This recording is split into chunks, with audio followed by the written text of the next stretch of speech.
नमस्कार दोस्तों। तो हम लोग इस टॉपिक में बिहार की स्थिति के बारे में अध्ययन करेंगे। दोस्तों, बिहार का गठन कब होता है, फिर पुनर्गठन कब होता है, बिहार का अक्षांशीय कितना है, देशांतर कितना है, यानी टोटली चीज़ को इस वीडियो में हम लोग कवर करने वाले हैं। दोस्तों चलिए शुरुआत करते हैं गठन से। देखिए, अब बिहार का गठन दोस्तों जो होता है 22 मार्च 1912 को बिहार का गठन हो जाता है।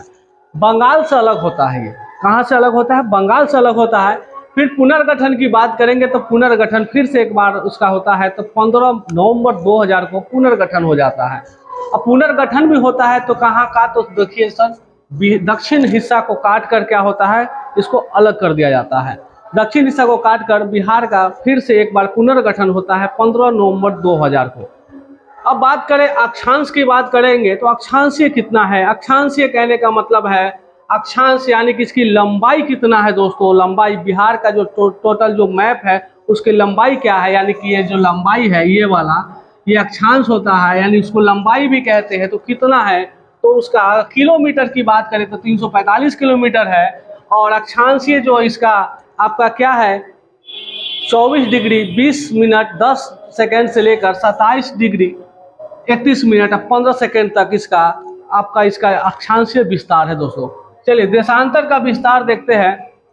देशांतर का विस्तार है 83 डिग्री से लेकर 83 डिग्री 19 मिनट 50 सेकेंड से लेकर 88 डिग्री 17 मिनट 40 सेकेंड तक इसका जो है देशांतरीय विस्तार है। और यह तो अब देखते हैं कि पूर्वी से लेकर पश्चिमी भाग की जो चौड़ाई क्या है बिहार की, तो 483 किलोमीटर है। दोस्तों आगे देखते हैं उत्तर से दक्षिण भाग की जो लंबाई है जो 345 किलोमीटर है।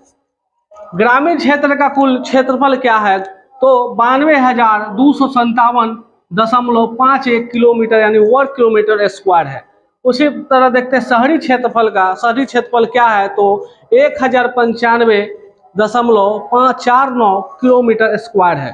तो चलिए कुल क्षेत्रफल की बात करें, कुल क्षेत्रफल क्या है, तो कुल क्षेत्रफल है 94,163 जो है इसका कुल क्षेत्रफल है। अगर क्षेत्रफल की दृष्टि से देखा जाए तो देश में अगर देखा जाए तो 12वां स्थान बिहार का आता है। देश की बात करें तो 12वां स्थान क्षेत्रफल की दृष्टि से किसका आता है, तो बिहार का आता है।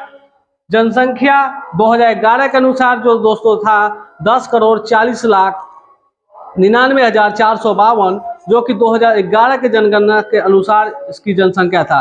और जनगणना के हिसाब से बिहार जो है तीसरे स्थान पे आता है। जनसंख्या घनत्व की बात करेंगे दोस्तों, तो जनसंख्या घनत्व क्या है, तो 1106 है। प्रति वर्ग किलोमीटर में 1106 लोग निवास करते हैं दोस्तों। यानी कि अगर देखा जाए तो सबसे प्रथम स्थान पे जो है बिहार है, जो जनसंख्या घनत्व के मामले में आगे है पूरे देश में।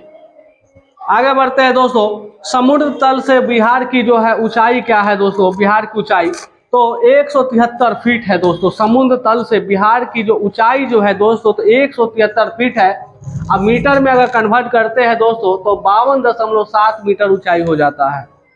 औसत बरसात की अगर बात करें तो साल भर में जो औसत बरसात होता है 52.5 जो है दिन होता है। अगर औसत की बात करें, अगर 365 दिन में औसतन अगर देखा जाए एक साल में तो क्या होता है, तो 52.5 जो है दिन यहाँ पर बरसात होता है। राजधानी आपको पता ही होगा दोस्तों, राजधानी पटना है। और बिहार में कुल जिले कितने हैं, तो 38 है दोस्तों। उच्च न्यायालय कहाँ है, तो पटना है।